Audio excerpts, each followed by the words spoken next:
Wilds of Suburbia. I am your host, Chad Everett Brochures, and today's conversation is going to be a fun one. Yeah, gotta love it. Every time I start the video, I play with my hair a little bit as I get it tucked away underneath the hat. Yeah, gotta get to the haircut. All right, so today's episode is on emotions and logic. How to use your rational mind and the stages.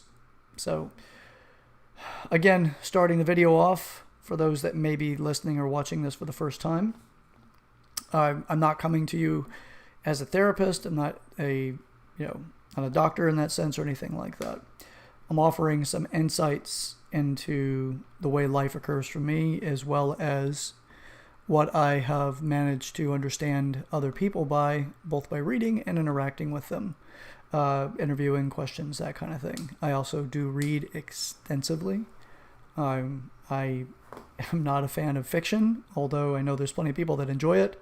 I prefer to watch fiction, but I read a lot of nonfiction. So with all of that being said, credibilities and all the fun stuff out of the way, it's understandable to be emotional about anything. It's fully understandable. Emotions turn up where attachments are. Whatever the attachment is you have in your life, you're going to have some emotional values and variables that actually go with that. So it's understandable to be attached to something. Attachments are goals, whether they're small, minor, even unknown to you, or you just can't seem to identify what that is.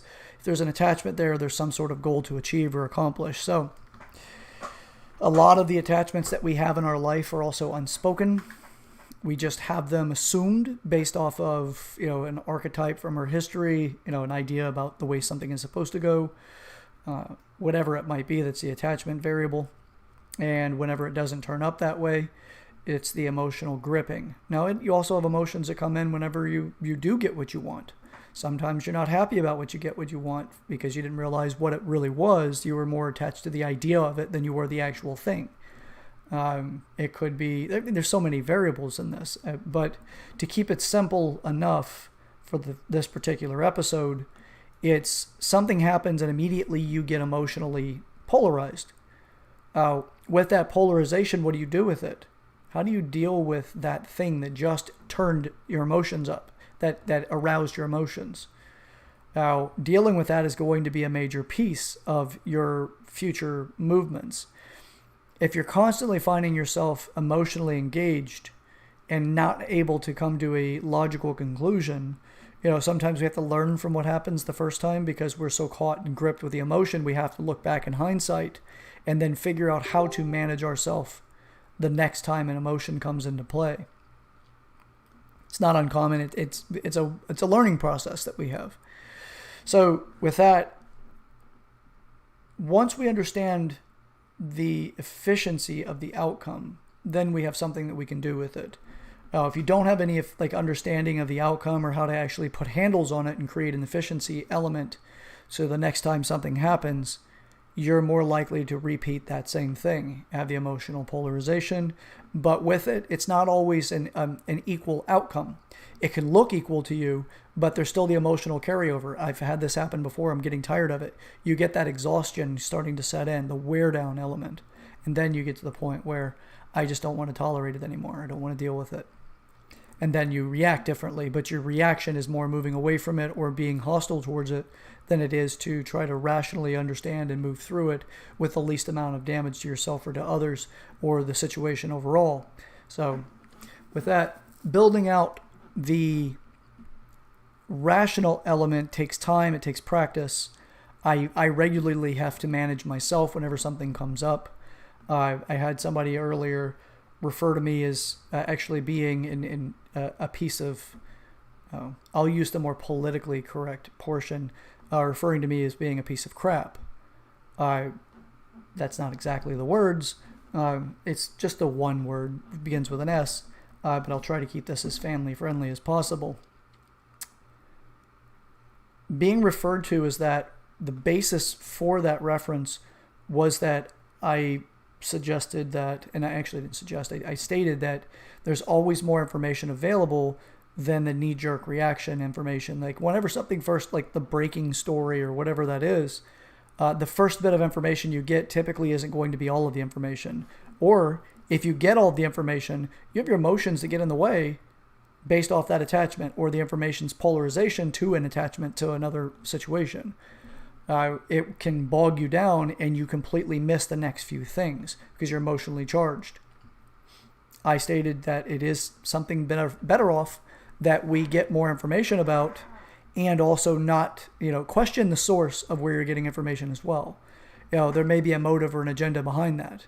Scenarios of, like in my history in a much younger state, 20 years ago, I had situations where people would try to meddle in a relationship in a way to try to create a division for whether they were interested in getting with me or they were interested in getting with her, and they would do what they could to try to destabilize that relationship so that they would say whatever and they would purposely withhold information.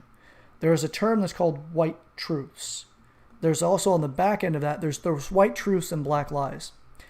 I'm sorry. Yes. A white lie. Sorry. I completely messed that up. It's a white lie and a black truth. And the way that is, it has nothing to do with any kind of racial variables at all whatsoever. What it has to do with is a white lie is where you omit information so that it's easier to either accept for the other person, or because you omitted the information, you don't have to address it. And therefore you did tell them something, half of the truth, if you will. Not the whole story, but you present it as if it's the whole truth. A black, that's a white lie. A black truth is where you use information in a way to try to hurt somebody. That is true, but you may omit other information so that that bit of information you've just provided is more detrimental to the person in a negative way. Your uncle passed. And your uncle didn't love you anyway, would be a slanted perspective. Even if they didn't really love you, perhaps your uncle cared for you in a different way that is not, perhaps that person that just told you your uncle passed also didn't tell you that the way your uncle felt about you wasn't something that they consider love to be. But your uncle loved you. But the way that they interpret what love is their opinion is your uncle didn't love you, but your uncle may have been harder on you because they needed you to learn the lesson so you could realize the greatness that you are by not being overly generous with things like, affirmations and things like that. It could be, I care about you. Oh, now go do that thing you need to do. If we sit around all day talking about how much I care about you, you're likely not to do something. And it just is part of the play into the example here. There's other ways of doing it. That's just the one that came to mind for me at the moment. But that's something that somebody can mislead you by, is to give you a black truth or a white lie. Understanding that is so much more beneficial, because if you find that you're being emotionally polarized more regularly and you seem to really be spun up quite a bit, and identifying it's not easy, because when you're in that emotional body, things can seem to you as if they're logical. But the best way to be able to identify if it is logical or if you need to question how logical it is, see if you feel excited in any way. Is your heart rate racing? Do you feel something in your stomach? Those kind of variables can definitely give you a very strong insight on whether or not it's an emotional reaction where you feel that you're still holding your cognitive resources while the emotion is taking control. It's also the sense of being righteous isn't always the occurrence of feeling righteous to the person. Like when they feel righteous isn't always depicted to the individual that they're being righteous. It could be like, no, I know what righteous is, and this is not me being it at all. And that very well could be because the emotion has convinced them that they're not being that way, but they do have something to justify. And it's hard to distinguish that in the rational mind. That's how you can start playing into that and understand it. I'm feeling overly emotional right now because my pulse has gone up. I'm starting to sweat. Or I feel like I need to run towards something or run away from something. Perhaps I need to punch someone. Whatever that is, that's all descriptions of the emotional element. And it can reduce your ability to be rational and or functional in the situation. You're emotionally functional to the extent that you're reacting, but that's not total function. That's you're navigating in that emotional body, if that is following and making sense to you. The logical side takes more practice. It's more acts of wisdom and maturity to be able to access the logical and or the rational mind when emotional things come up to play. Fully understandable. I dealt with it today. I deal with it regularly. But I have to put myself back into check, because it's one thing to, and I've gone through the outburst stages. There's nothing wrong with the outburst stages as long as you're being responsible for it. Because what you do to other people, you may not be able to correct. You can usually correct words over time. Emotions die down and you can actually have a conversation and have a better understanding of the situation. But if you choose not to do that and you choose to act out in a way that creates physical harm, you may not be able to take it back. The person lives or not, you may not be able to take it back. And it's just a way of life. Why would we want to cut off opportunities for growth because we feel like we need to be right now?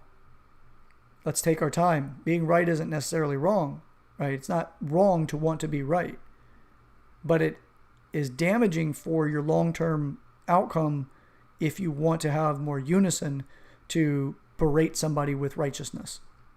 It happens. We all do it. It's part of our growing process. The thing is, are you going to continue to hold that and cross your arms and say, until I get my way, I'm not doing anything with you? Well, that's emotional coercion. That's coercion in itself, but it's also, if you're related to that person in any way, friends, partners, whatever it might be, you're sitting in that state of emotional coercion. Do as I say, or else I will remove my affection. You'll get it back whenever I get my way. That's not really a very adult way of dealing with something.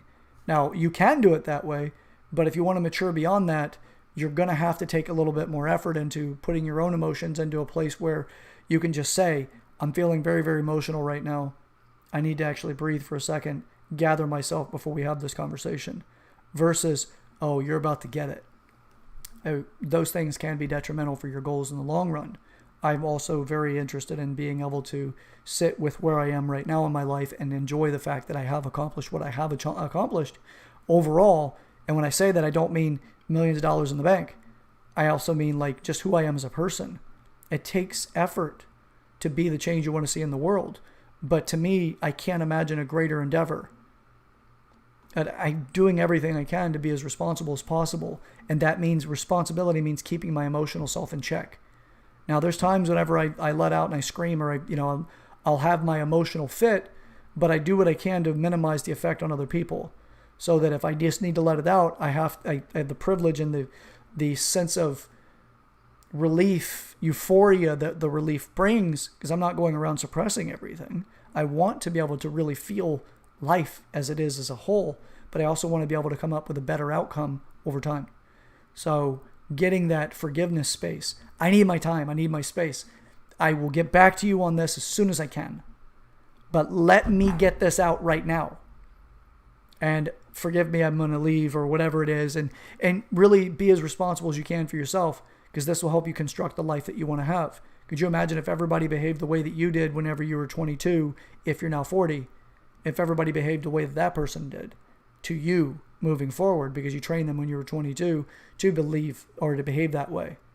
You don't want people to continue to treat you like you're in college whenever you're, a business professional, or raising a family and you were known as the crazy party guy back then, or girl, and now you're raising a family and everybody's still treating you like you're 20. We really are best to help understand that we do this to other people. So if they're dealing with some emotional stuff at the time, you could always ask them too, do you need a minute? I'm happy to help give you whatever space that you need, or create whatever it is that you need in order for you to handle those emotions in a safe way for yourself without me over influencing the situation.